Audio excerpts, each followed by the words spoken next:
अस्सलाम वालेकुम नाज़रीन, प्रोग्राम एग्री बिज़नेस के साथ मैं हूं आपका मेज़बान जमशेद रिजवानी। नाज़रीन, जब भी नया साल आता है तो नई तवक्कुआत वाबस्ता हो जाती हैं और ख़ास तौर पे अगर हम ज़राअत के हवाले से बात करें तो इस साल हम क्या तवक्को कर सकते हैं या आने वाले सालों में क्या तवक्को कर सकते हैं, यही हमारे आज के प्रोग्राम का मौजू है। इसलिए भी मौजू है कि हमें यहाँ पे ज्वाइन कर रहे हैं डायरेक्टर जनरल ज़राअत तोसी पंजाब डॉक्टर मोहम्मद अंजुम अली बूटर साहब, और हमारे साथ मौजूद होंगे ज़ई माहिर भी हैं, सदर हैं अवियाल ग्रुप के आसिफ मजीद साहब। तो सबसे पहले ज़राअत की बात हो रही है तो सबसे अहम फसल कपास की है। क्या इस साल में और आने वाले सालों में डॉक्टर साहब कपास की अच्छी फसल अब एक ख्वाब हो जाएगी? जो पिछले डिक्लाइन आया है तेज़ी से और आप एक तिहाई पैदावार पे आ गए हैं, तारीख़ की कमतरीन पैदावार की तरफ हम जा रहे हैं, आप क्या देख रहे हैं नए साल से? नए हम तवक्को क्या वाबस्ता कर सकते हैं कपास के हवाले से? बिस्मिल्लाहिर्रहमानिर्रहीम। शुक्रिया रिजवानी साहब। बुनियादी तौर पे जब हम कपास की बात करते हैं तो हम देही मुआशरत की बात करते हैं। हम जनूबी पंजाब के काश्तकारों की फलाह की बात करते हैं, क्योंकि कॉटन का जो मल्टीप्लायर इफ़ेक्ट है वो बाकी फसलों की निस्बत बहुत ज़्यादा है। और अगर आप पंजाब गवर्नमेंट के फुटप्रिंट देखें तो रहीम यार खां से लेके साहिवाल तक आपको कॉटन रिसर्च इंस्टीट्यूट नज़र आएंगे। रहीम यार खां, भावलपुर, मुल्तान, व्याड़ी और अभी राजनपुर में बनने जा रहा है, और अभी हम करोड़ लालीसन में भी हमारा बिजनेस है, खानेवाल में भी है। तो इतने ज़्यादा अदारे और इतने ज़्यादा साइंसदान और इतने ज़्यादा ज़री माहिर सिर्फ एक फसल पे लगाने का क्या मकसद था कि हम कपास को एक बहुत अहम फसल समझते हैं। लेकिन मैं बहुत बड़े लेकिन की बात कर रहा हूँ, लेकिन माहौलियाती तब्दीलियाँ, दूसरी फसलात की बेहतर टेक्नोलॉजीज़ और कपास का इनडिटर्मिनेट बिहेवियर होना कपास को ज़्यादा उठने नहीं दे रहा। कीमत भी एक बहुत बड़ा फैक्टर है। इनडिटर्मिनेट की इस तरह है कि कपास 3 से 4 चुनाइयाँ देती है। इसके मुकाबले में बेहतर टेक्नोलॉजी के साथ जब मक्की, चावल और कमाद इस एरिए में आया तो लोगों को वो सहल, ज़्यादा पैदावार देने वाला और ज़्यादा मुनाफा देने वाली फसल नज़र आई, तो उसकी अडॉप्शन बढ़ी। सबसे ज़्यादा कपास को एनक्रोच किया मक्की ने, उसके बाद चावल ने और फिर कमाद ने। गवर्नमेंट ऑफ पंजाब शुरू से, अगर हमारे पिछले 3-4 साल से जद्दोजहद देखें तो हम ऑफ सीज़न मैनेजमेंट के ऊपर, कीड़ों के मैनेजमेंट के ऊपर, पेस्टिसाइड एफिकेसी के ऊपर, सीड के ऊपर और फिर स्पेशली सीड सब्सिडीज़ के ऊपर इन्हें बिग वे गए हैं। हमने कोशिश की है, आप पंजाब सीड काउंसिल की मिनट्स देख लें, नई से नई वैरायटीज़ को यहाँ पे लाने की कोशिश की गई। और ये साल फिर हमारी एक बड़ी कोशिश है कि हम काश्तकार को हर तरीके से सपोर्ट करें ताकि काश्तकार इतने स्ट्रॉन्ग कंपटीशन के बावजूद कपास के एरिए को बढ़ाए। उसमें वाइट फ्लाई के ऊपर पिछले साल हमने सब्सिडी दी थी 250 रुपये फ़ी 300 रुपये फ़ी एकड़ के हिसाब से, 300 रुपये फ़ी एकड़ के हिसाब से जो सब्सिडी थी, इस साल पूरी तरह वो काश्तकार के लिए अवेलेबल है। पिंक बोलवर्म के ऊपर 1.5 लाख एकड़ के ऊपर पंजाब में सब्सिडी का ऐलान हो चुका है। काश्तकार भाइयों को याद होगा कि सिर्फ 2200 एकड़ के ऊपर हम ये सब्सिडी दिया करते थे। आज ये 1.5 लाख के ऊपर 1000 रुपये फ़ी एकड़ के सब्सिडी के साथ 50 एकड़ के ब्लॉक के ऊपर अभी तारीख है, काश्तकार अप्लाई कर रहे हैं। 1200 से ज़्यादा एप्लीकेशंस 50 एकड़ के मुताबिक को 60,000 एकड़ की बुकिंग के लिए काश्तकारों ने अप्लाई किया है।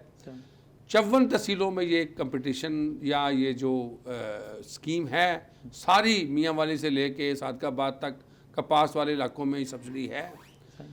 गवर्नमेंट ऑफ पाकिस्तान का सीड के ऊपर बड़ा फोकस है। सीड को 3-4 तरीके से देख रहे हैं, नई टेक्नोलॉजीज़ को भी देख रहे हैं, एग्जिस्टिंग टेक्नोलॉजीज़ जो हैं उनमें से बेस्ट ऑफ बेस्ट की तलाश भी जारी है। 150 रुपये फी किलोग्राम के ऊपर फेडरल गवर्नमेंट की सब्सिडी भी है। पंजाब गवर्नमेंट ने अपनी सब्सिडीज़ भी रखी हुई है। हम भी 4 करोड़ रुपए के करीब को प्लान कर रहे हैं। तो इसके साथ साथ हमारी एप्टमा के साथ भी बात चल रही है, हैंड होल्डिंग की बात भी चल रही है, रेगुलेशन की बात भी चल रही है, सीड को काश्तकार तक बेहतर पहुंचाने की भी बात भी चल रही है। कोशिश है, अल्लाह ताला से दुआ भी है कि काश्तकार और ये मुल्क कपास को ज़्यादा से ज़्यादा एरिया पे लगाने के काबिल हो। उसमें जो इंसानी तौर पे पॉसिबल है वो कर रहे हैं और अल्लाह ताला से भी उम्मीद रखते हैं कि ये साल कपास के लिए अच्छा साल हो। अच्छा, लेकिन आपने जो बात की कि यहाँ सबसे ज़्यादा रिसर्च के इदारे यहाँ कायम किए गए हैं और यहाँ पे जो फैसिलिटेट करने की कोशिश की गई है, लेकिन नताइज देखें तो पिछले 2 से 3 सालों में वो तवक्कुआत पर पूरी नहीं उतर रहे, इदारे उतर नहीं रहे, या जो चैलेंजेस नए आए हैं, जैसे आपने माहौलियाती तब्दीली की बात की, बेहतर टेक्नोलॉजी के हवाले से आपने कहा कि उसे इम्प्रूव करने की ज़रूरत है, सीड के हवाले से बात की, तो आप समझते हैं द स्टैंडर्ड ऑफ रिसर्च आप यहाँ पे उसके ऊपर क्वेश्चन मार्क तो लोग करते तो हैं, ग्रोअर्स भी कर रहे हैं, उनको चीज़ें नहीं मिल रही, आप सेटिस्फाई हैं पर्सनली? देखिए जी, सवाल यह है कि गार्बेज इन गार्बेज आउट। आप जब इंटरनेशनली compete करने की पोजीशन में हैं और आपके पास G1, G2, G3 नई से नई टेक्नोलॉजीज इस वक्त हैं, डिटेल की ज़रूरत नहीं है, बोलगार्ड टेक्नोलॉजीज़ हैं, वीडियोसाइट के ऊपर टेक्नोलॉजीज़ हैं, स्टीवर्डशिप के साथ हैं, आप एग्जिस्टिंग अपने साइंटिस्ट को जो स्पेस दे रहे हैं उसी स्पेस के अंदर तो पंजाब ने 10 मिलियन बेल निकाली है ना सर। इन्हीं साइंटिस्ट की वैरायटीज़ तो पंजाब के अंदर लीड करती रही है ना सर। आज वैरायटीज़ के अंदर क्लाइमेट स्मार्ट होना एक चैलेंज है सर। हम गर्मी में बोल शेडिंग का शिकार हो जाते हैं, सर्दी में फोर्स्ड मैच्योरिटी का शिकार हो जाते हैं, तो ये साइंटिस्ट के लिए चैलेंज तो है, लेकिन हमें दुनिया के साथ अच्छी टेक्नोलॉजीज़ का असूल के लिए कोशिश करने में तो कोई हर्ज नहीं, कोशिश हो रही है। और इस साल मुझे लगता है कि गवर्नमेंट कुछ ना कुछ काश्तकार के लिए टेक्नोलॉजी के हवाले से बेहतर करने जा रही है। आपने बात की है कि तवक्को की जा रही है, पहली दफ़ा मैंने जब से प्रोग्राम कर रहा हूँ कोई ज़िम्मेदार शख्स ने ये कहा है कि तवक्को की जा सकती है सीड की टेक्नोलॉजी के हवाले से, उसकी शायद अडॉप्शन के हवाले से।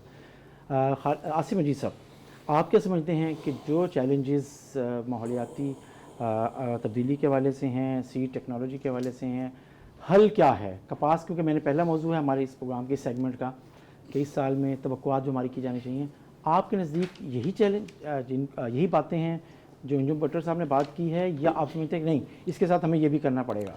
कि ना मसला तो खैर रिसर्च का ही है। रिसर्च मतलब टेक्नोलॉजी देखें ना, हम लीडिंग थे काटन में, पहले तो बात हो चुकी है कि वन ऑफ द बेस्ट है दुनिया में हम।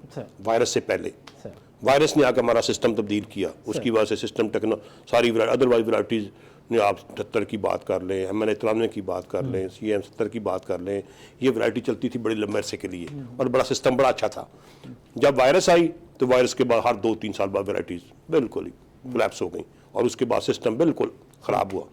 वायरस ने बड़ा किया। उसके बाद लोगों ने कहा कि वायरस लेट में आती है, कि कोई सुंडी ख़त्म हो गई थी तो वायरस लेट में आती है, उन्होंने अर्ली सोइंग कर दी। अर्ली सोइंग की वजह से पीरियड चला गया तकरीबन, मतलब एक भी अप्रैल के पहले 15-20 अप्रैल के बाद लगती है और तकरीबन वो चलती है अक्टूबर तक। अब वो इतनी लंबी काटन हो गई जो 120 दिन की 160-40 दिन की होनी चाहिए थी, वो चलेगी मतलब एक 7-7 महीने के, जो मतलब एक तकरीबन 4-5 महीने मैक्सिमम होनी चाहिए थी।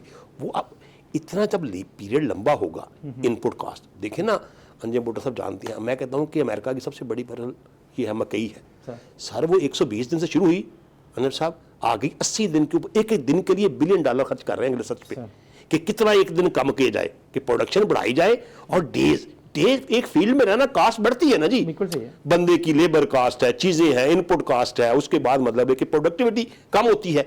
तो हमारा तो ये कंसेप्ट ही नहीं है सर। क्रॉप्स में चीजों में हम इसकी तरफ तो जा ही नहीं रहे। काटन तो खासकर लंबी होती गई। अब काटन को लोग कहते हैं फरवरी में काश करें जी, फरवरी से लेके काश शुरू होती है और जाती है up to May and June के 15-20 तक। हमारी रिकमेंडेशन है 10 जून तक, तो 10 जून तक हम रिकमेंडेशन करते हैं। तो इतना लंबा पीरियड सोइंग का, ये कोई रिकमेंडेशन? ये तो मैं कहता हूं कि जिस दिन 15 फरवरी से 15 जून वाली काटन कामयाब होगी तो काटन होगी।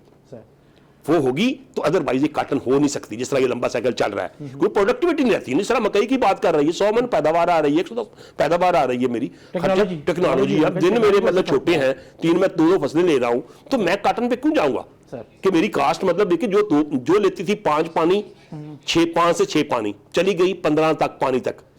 जो लेती थी 2 बोरी 2.5 बोरी यूरिया, वो चली गई 6 से 8 बोरी यूरिया पे। जो स्प्रे होते थे 5 से 6, वो चले गए 15 से 20। तो ये जो चीज है वो उससे कास्ट इतनी बढ़ जाती है कि उसकी वायबिलिटी रहती नहीं है, प्रोडक्शन कम होती जा रही है।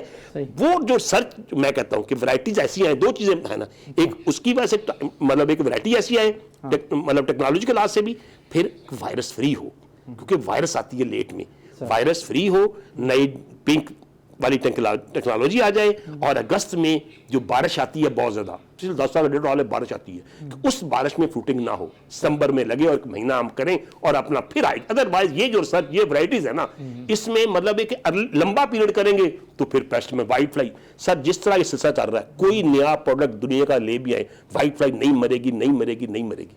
व्हाइट फ्लाई 4 महीने व्हाइट फ्लाई मैनेज कर सकते हैं। फोकस कर रहे हैं, आप ये कह रहे हैं कि हमें क्रॉपिंग पैटर्न को ठीक करने की जरूरत है इसके। अंजुम वाकई इसमें ये भी एक फैक्टर है। देखिए बिल्कुल ये बात आसिफ साहब फरमा रहे हैं, बिल्कुल सही है कि ट्रेडिशनल क्रॉपिंग पैटर्न से ये जब बीटी टेक्नोलॉजीज आई सर, तो काश्तकारों ने इसकी ज़्यादा एकड़े लेने के लिए पहले गए। बिल्कुल सही।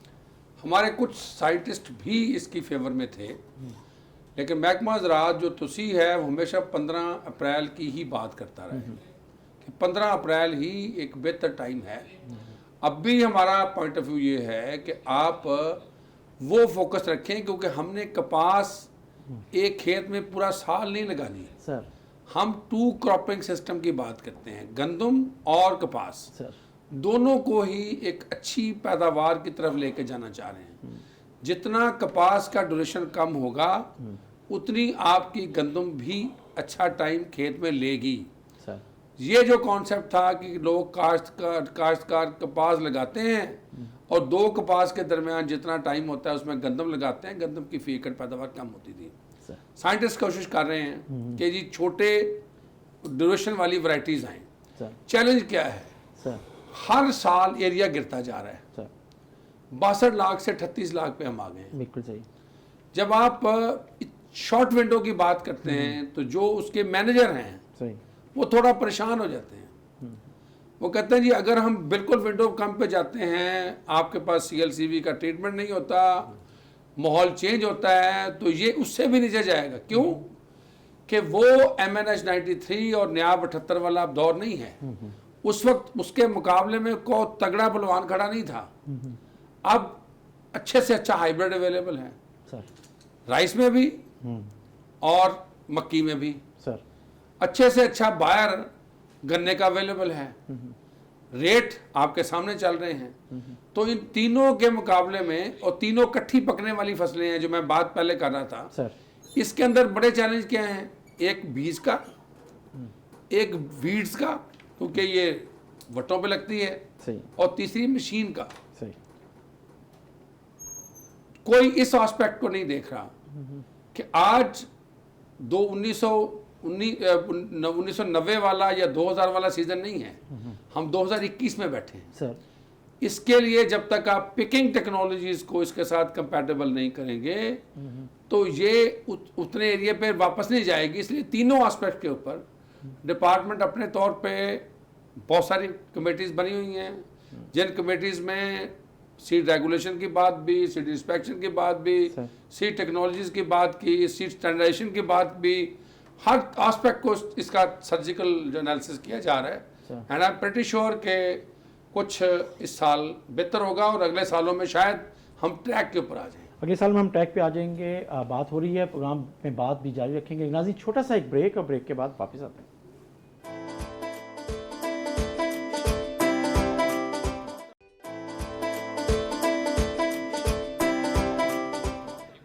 वेलकम बैक नाज़रीन। हम बात कर रहे हैं ज़राअत पे और उससे हवाले से जो तवक्कुआत हैं नए साल में और आने वाले सालों में वो क्या हैं, क्योंकि DG एग्रीकल्चर एक्सटेंशन पंजाब हमारे साथ मौजूद हैं। ब्रेक पे जहाँ से बात हो रही थी, आसिम जी साहब आपने भी बात की और आप दोनों ने बात की सीड टेक्नोलॉजी, बेहतर से बेहतर सीड टेक्नोलॉजी की।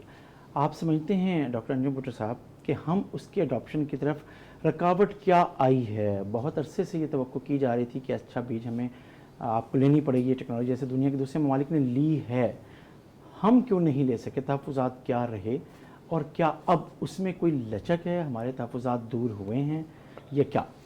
देखिए जी, जब हम बीज की बात करते हैं तो जाहिर है बीज की रेगुलेशन की बात भी करेंगे, तो उन कवानीन की बात भी करेंगे।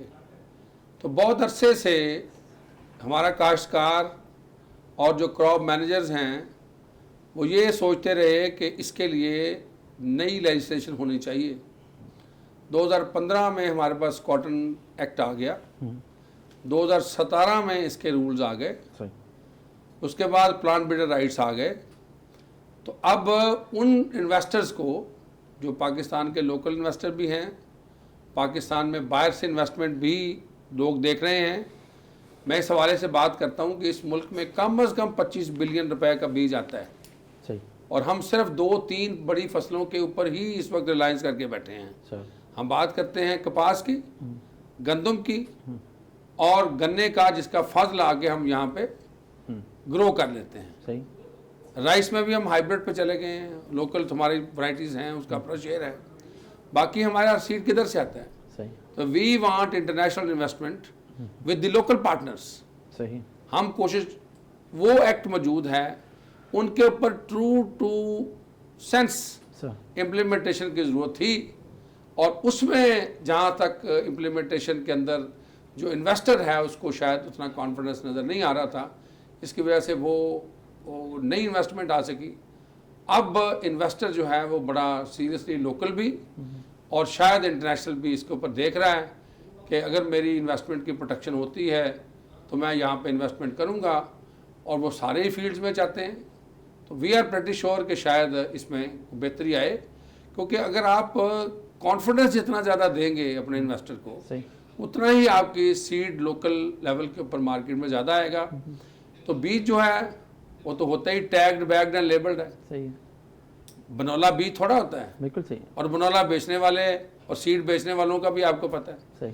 तो इसलिए हम तो सिर्फ ये चाह रहे हैं कि जो मुल्क की कवानीन हैं वो पूरी तरह नाफज हों। सही। तो ये गवर्नमेंट चूँकि कवानीन को पूरी तरह नाफज कर रही है, तो इसलिए इंशाल्लाह हम उम्मीद करते हैं चीज़ें बेहतर हो। अच्छा, आप जो बात करें इसका मतलब ये है कि जो उससे पहले नई टेक्नोलॉजीज़ को अडॉप्ट करने से पहले जो तैयारी करने की ज़रूरत थी हमें कवानीन के हवाले से, कोई जो हमें यहाँ पे ऐसा निज़ाम बनाना था वो अब मुकम्मल हो गया है।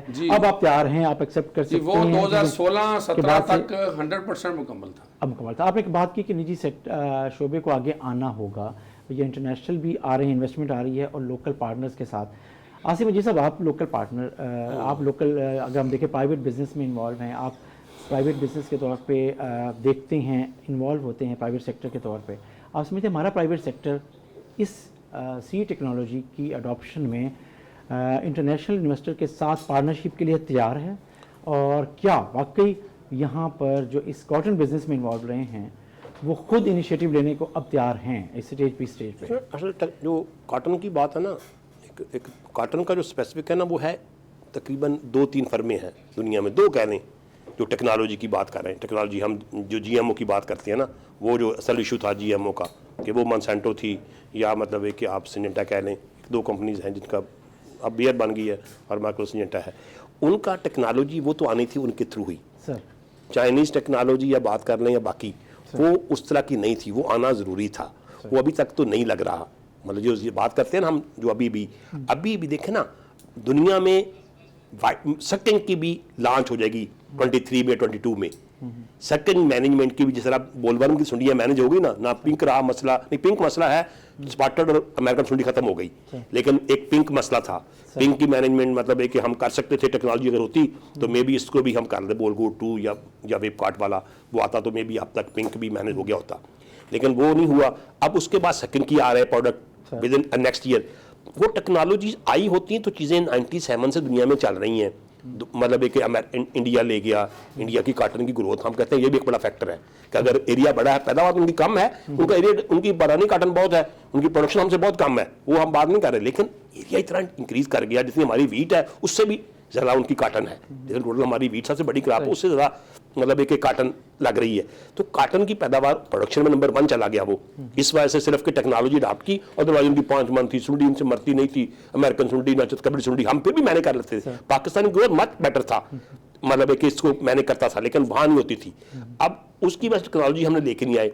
अब जिस तरह हमने बात की है कि हम अप्रैल में लगाते हैं, या तो फिर हमारे पास बॉल ओपनर और लीफ शेडिंग वाला दोनों हो, हमारे पास आज कोई ऐसी चीज नहीं लेके आए हम। पहले पिक्स होती थी, अब ऐसी कोई वैरायटी नहीं है जिसमें पिक्स किया जा सके, कि मतलब 25 दिन में फुलडी लगती है उसको बाद पानी दे के उठाती है, खाद और पानी दे के चलाना पड़ता है, कि इतना जोर लगता है कि उसका मतलब है भी रूट डेवलपमेंट पूरी नहीं होती, उसमें फूल रूट का लोड पड़ जाता है, फूल लोड पड़ता है, देख के वो कहता है खाद भी डालो उसमें, स्प्रे भी करो, और वो चीजें होती हैं। वैरायटी का स्ट्रक्चर तब्दील करना होगा हमें, या फिर हमने बोलो अपने मतलब एक मशीनरी है, हमारी मैकेनाइजेशन है। बात कर रहे हैं कि अगर हम कहीं से अडॉप्ट करते हैं, मार्केट में अवेलेबल है, इंटरनेशनल मार्केट में, अब हम उन्हें वेलकम करने को तैयार हैं, जैसे इम्कान इस बात का है कि हुकूमत या महकमा ज़राअत जो है वो उसको वेलकम करने के लिए, मैं फिर बात कर रहा हूँ, तैयार है, क्या हमारा प्राइवेट सेक्टर भी तैयार है? बिल्कुल तैयार है, इसमें कोई बहुत अच्छे माशाल्लाह लोग हैं, ऐसी कोई इश्यू नहीं है। टेक्नोलॉजी का जो सिस्टम पीबीआर, तो अभी तक देखें ना, अभी तक जो कंफ्यूजन है ना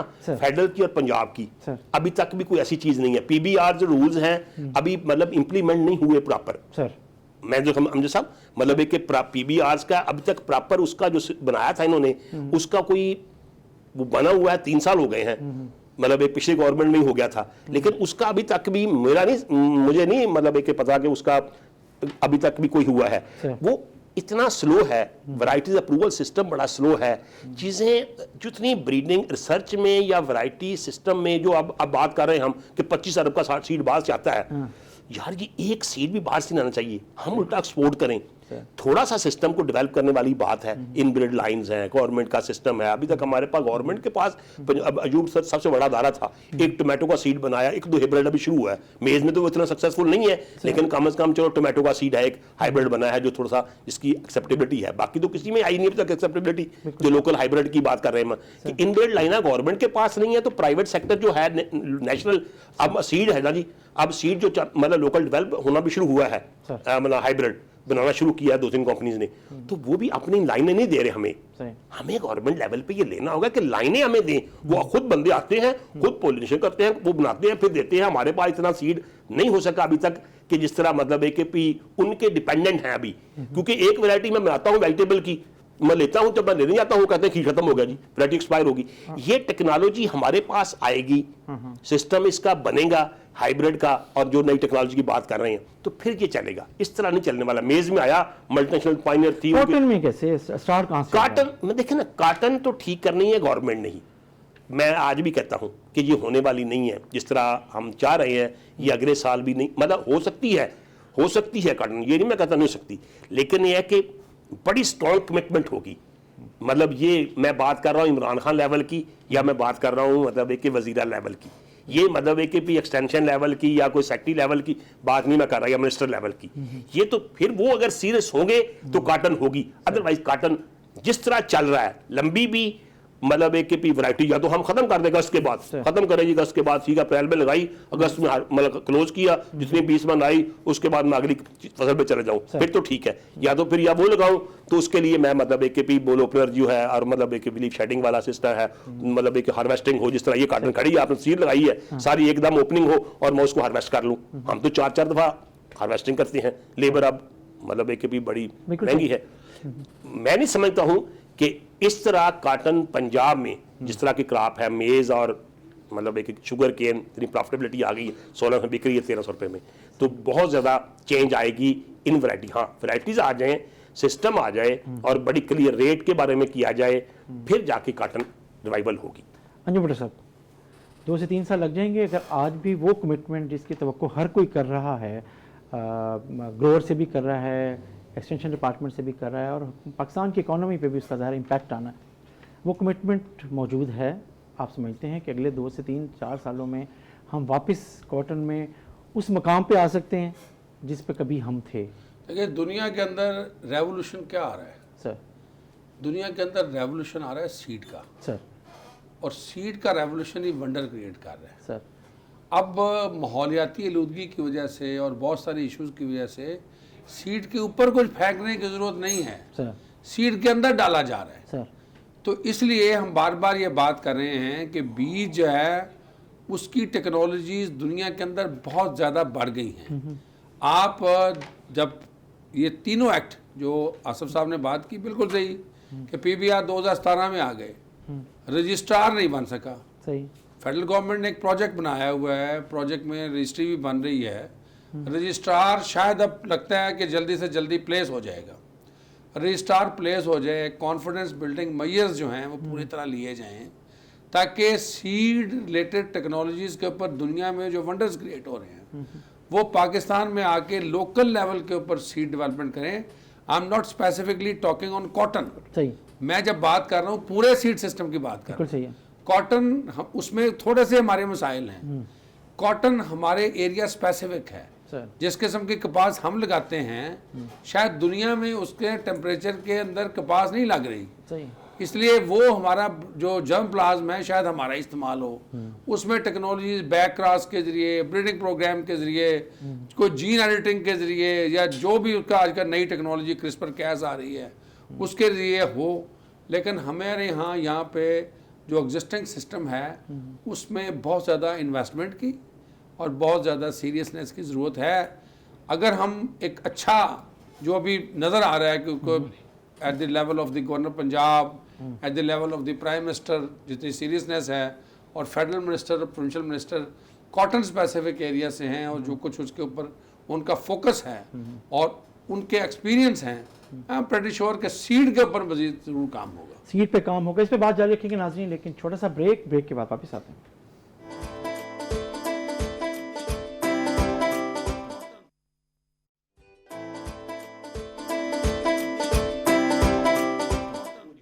वेलकम बैक नाज़रीन। हम बात कर रहे हैं इस दफ़ा इस साल में जो तवक्को है ज़राअत के हवाले से वो क्या हैं।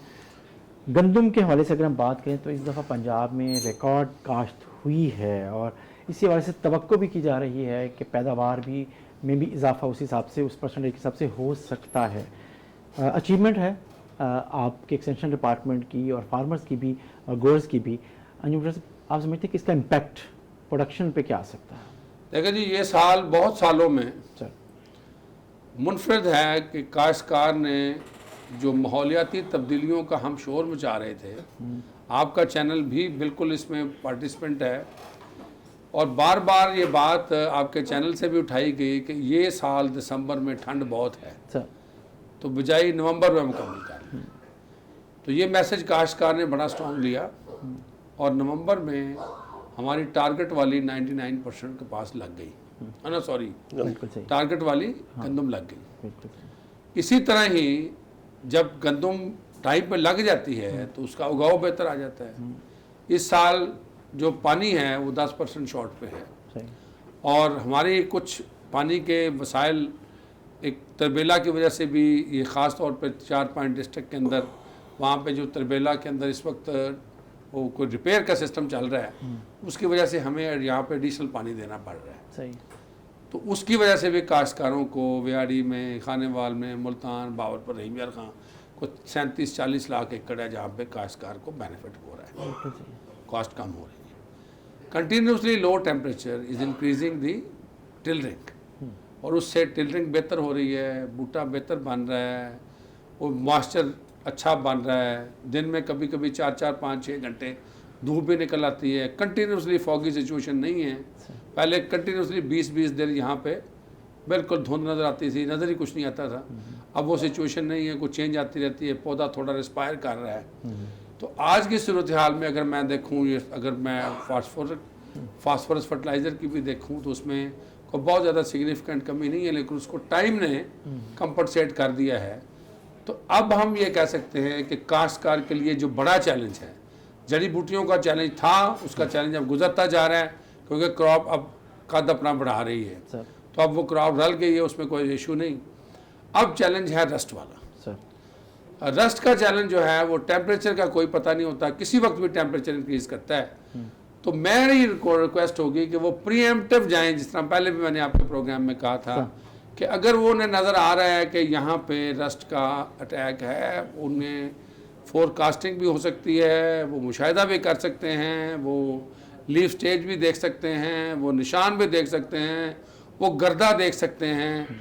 जो पीले रंग होता है वो ज़रूरी नहीं है कि सारी रस्ट हो, उसमें अगर कपड़ा फेरेंगे कपड़े को लग रही हो तो रस्ट होगी, तो इमीडिएटली स्प्रे करें ताकि उसका नुकसान कम से कम हो। पिछले साल काश्तकार ने बड़ा कोऑपरेट किया था, 44 लाख एकड़ के ऊपर हमने स्प्रे किया था। इस साल मेरी गुजारिश होगी कि काश्तकार हर उस जगह जहाँ पे उसको डाउट है या पिछले सालों में आया है उसको ज़रूर देखें, क्योंकि इस साल हम आधा मन फी एकड़ भी अफोर्ड नहीं करते कि क्रॉप गिरे।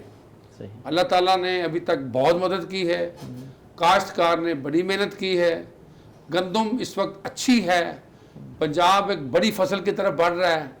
तो उसमें ये जो आखिर स्टम्बलिंग ब्लॉक है इसको काश्तकार अपनी मेहनत से, चुस्त दुरुस्तगी से, मैं एक्सटेंशन वालों से भी यही रिक्वेस्ट करता आ रहा हूँ, हमारे दोस्त जो पेस्टिसाइड कंपनीज वाले हैं इनको भी मैं यही गुजारिश कर रहा हूँ, इससे पहले हम ये कह रहे हैं कि थोड़ा सा हथौला, अभी स्प्रे नहीं करना, अभी स्प्रे की ज़रूरत नहीं है, लेकिन मेरी रिक्वेस्ट होगी कि जब रस्ट आ जाए, आपकी फील्ड टीम्स भी हैं, हमारी फील्ड टीम्स भी हैं, हम एडवाइजरी भी दे रहे हैं। आज भी जो 2-3 डिस्ट्रिक्ट में देखे हैं, सारी जगह पे क्रॉप देखी है। पिछले 4 दिन के अंदर मैंने बरानी में, थल में और डीजी खान डिवीजन और मुल्तान डिवीजन में मैक्सिमम एरिया विजिट किया है, लोगों के साथ इंटरेक्शन किया है। ये मसला सेटल हो जाए, फिर मार्च में अच्छा पानी लग जाए और फिर अल्लाह ताला से दुआ करें कि अल्लाह ताला इस रिस्क को हमारे लिए और हमारे मुल्क के लिए बेहतर। मतलब आप लोग को करें ना कि अच्छी रिकॉर्ड पैदावार भी हो सकती है। यस। अच्छा आसिम जी साहब, आप समझते हैं कि जो इस वक्त फार्मर है, आपकी रिपोर्ट्स क्या हैं? आपका जो ग्रोअर है वो विजिलेंट है और ख़ासतौर पर रस्ट का अगर कोई थ्रेट है तो उसे मिनिमाइज़ करने के लिए आपकी जो सपोर्ट है किस हद तक मैसर है काश्तकारों को? बिल्कुल मैं एग्री करता हूँ बुटर साहब कि गंदम अच्छी है, बहुत अच्छी है, लोगों ने बड़ी इन्वेस्टमेंट की है, टाइमली सोइंग की है, फर्टिलाइज़र जो समझती हैं उन्होंने कोशिश कर रहे हैं, और हर्बेसाइड की भी बहुत टाइमली और अच्छा उन्होंने मैनेज किया है। मतलब कोई ऐसा है नहीं, चेक वो पानी की मैनेजमेंट है, कोशिश कर रहे हैं कि चीज़ें अच्छी हों। अब है 2 ही चीज़ें हैं, एक रस्ट और एक मार्च का महीना। मार्च का मौसम जो है ये भी एक बड़ा बहरहाल इम्पैक्ट आता है उसका, उस वक्त ग्रीन फीलिंग होना चीज़ें होती हैं, मतलब ये एक बड़ा। और रस्ट के लिए मैं समझता हूँ कि इस साल दवाई एग्रेशन बड़ी है, फार्मर खुद बड़ा, क्योंकि उसने लास्ट देखा है, वो बिल्कुल बड़ा कॉन्शियस है, वो अर्ली कहता है कि जी अभी करें, हम कहते हैं ज़रा सब्र करें, अभी इतना है नहीं, लेकिन वो आज भी स्प्रे करने के मूड में है कि मैं इतना ज़्यादा है कि वो कहता है कि मैं कहीं लेट ना हो जाऊँ या किसान हो कि मेरा नुकसान हो जाए।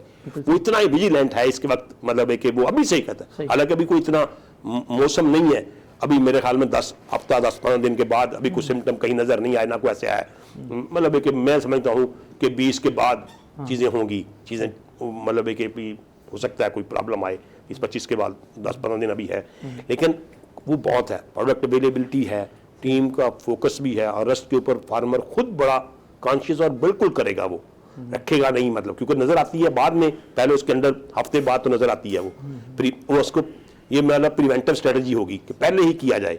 उसके लिए मौसम जब आए, टेम्परेचर और हमें ह्यूमिडिटी का कहना चाहिए कि ये हो तो उसको स्प्रे करनी चाहिए, अदरवाइज हम देखेंगे आएंगे तो फिर वो कम से कम फिर वो लेट होगा, क्योंकि फिर 2 से 3 स्प्रे बढ़ जाएंगे। ये तकरीबन 15 मार्च तक भी हो सकता है कि फरवरी का आखिरी, मतलब मिड फरवरी से 15 फरवरी ज़्यादा इंपॉर्टेंट है, लेकिन मौसम के लिहाज से पहले भी आ सकती है, कॉटन वीट अच्छी है।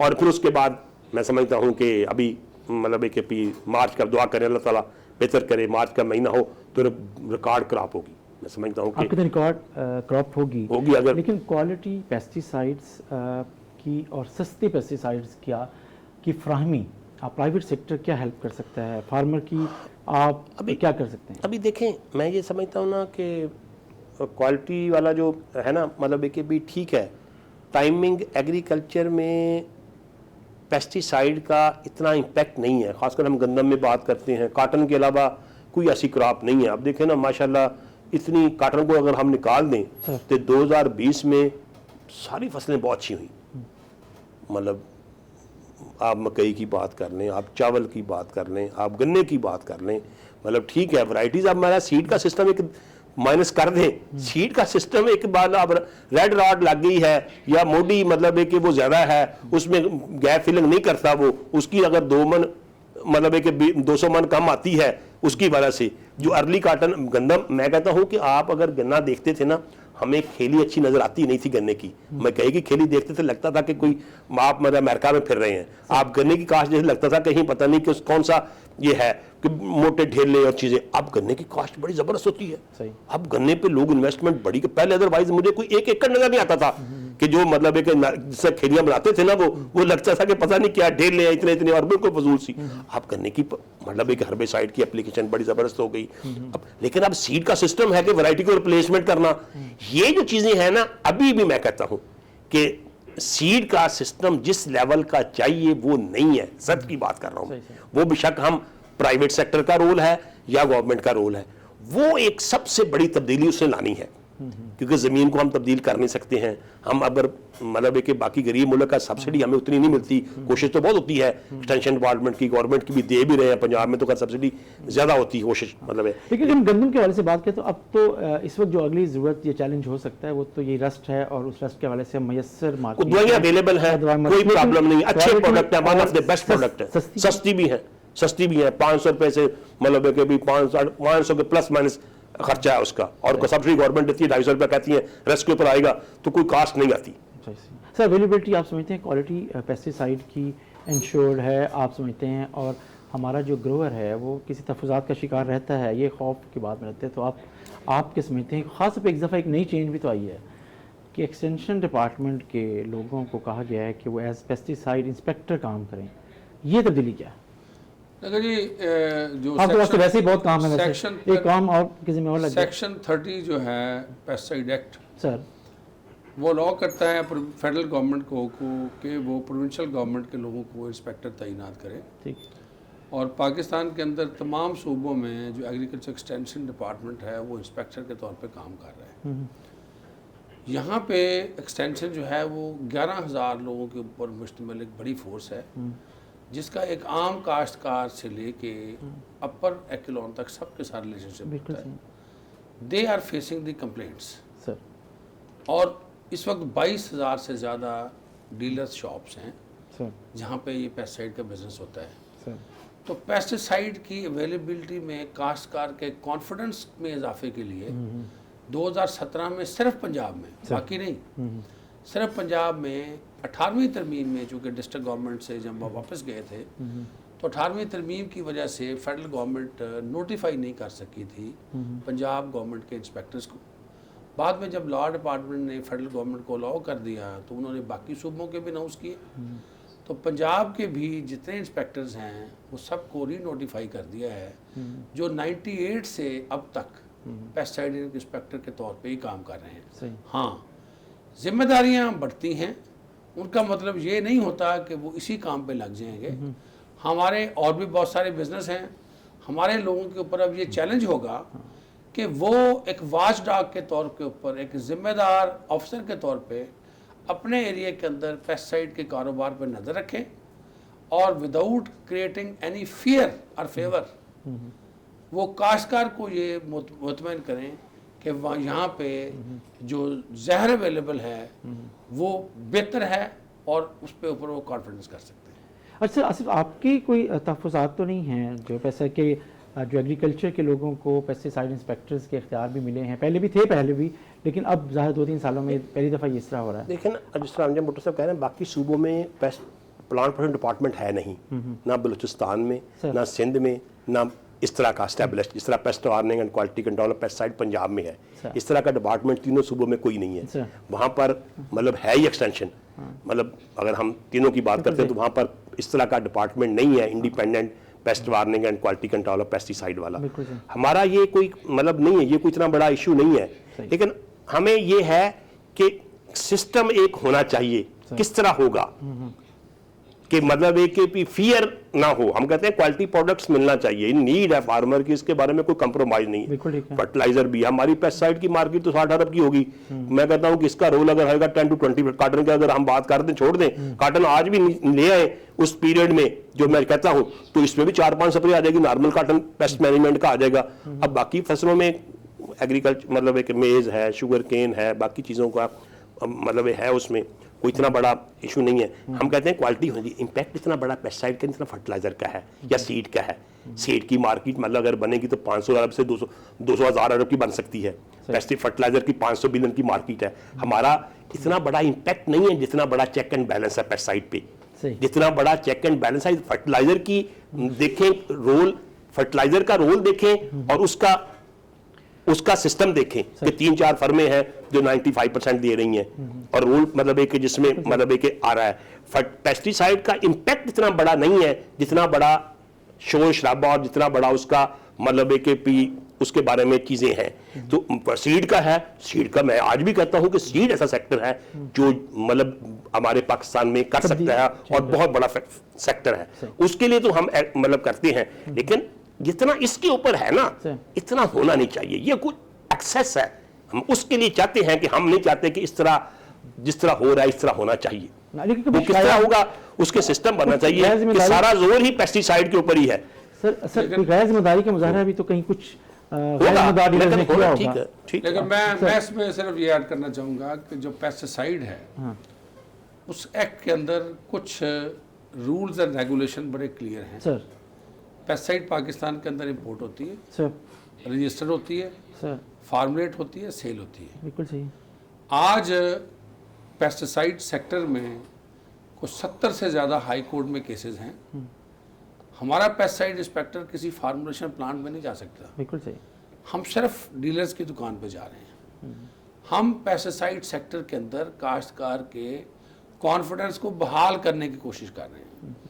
हम चाह रहे हैं कि काश्तकार मुतमईन हो और ये उसका हक है, लीगल राइट है सही कि वो जो इस्तेमाल कर रहा है उसके ऊपर 100% कॉन्फिडेंस हो कि मैं सही बात कर रहा हूँ। सही। क्योंकि ये पेस्टिसाइड अडल्ट्रेशन के इशू नहीं है, ये पेस्टिसाइड एप्लीकेशन के इशूज भी हैं। बिल्कुल सही। जब मैं जिम्मेदार से बात करता हूँ एज ए जरी कारकुन सर, कि यार आपकी नोजल सही नहीं है, आप प्रेशर सही नहीं है, आप स्प्रे नहीं ठीक करते, सर, वो मुझे कहते हैं कि आपकी तो क्वालिटी सही नहीं है। सही सही सही। तो मैं अगर उसे ये कॉन्फिडेंस दे दूं कि क्वालिटी इज द बेस्ट, तो क्या मैं पेस्टिसाइड सिस्टम को बेहतर नहीं करूंगा? बिल्कुल सही। इसलिए मैं इनको भी यकीन दिलाता हूं सर। और आपके तवज्जुह से बाकी को भी लोगों को यकीन दिलाता हूं कि जो भी इस वक्त पंजाब में हो रहा है सर, वो काश्तकार के भले के लिए हो रहा है और इंडस्ट्री के खिलाफ नहीं हो रहा। इंडस्ट्री के खिलाफ नहीं हो रहा। बहुत शुक्रिया डॉक्टर अंजुम भुट्टर साहब, आपने हमें ज्वाइन किया। आसिफ मजीद साहब, आपका शुक्रिया, आपने हमें ज्वाइन किया। और अहम बात नाज़रीन यही है कि डीजी एक्सटेंशन हज़रात अंजुम भुट्टर साहब ये यकीन दिला रहे हैं कि हमारे इक़दामात से या हुकूमत की तरफ से जो इक़दामात किए गए हैं वो यकीनन आने वाले दिनों में कपास और दूसरी फसलों पर उसका जो इम्पैक्ट होगा वो यकीनन नज़र भी आएगा और अच्छे नताइज मिलेंगे। इसके साथ ही नाज़रीन अपने मेज़बान जमशेद ज़वानी को इजाज़त दीजिए। अल्लाह हाफ़िज़।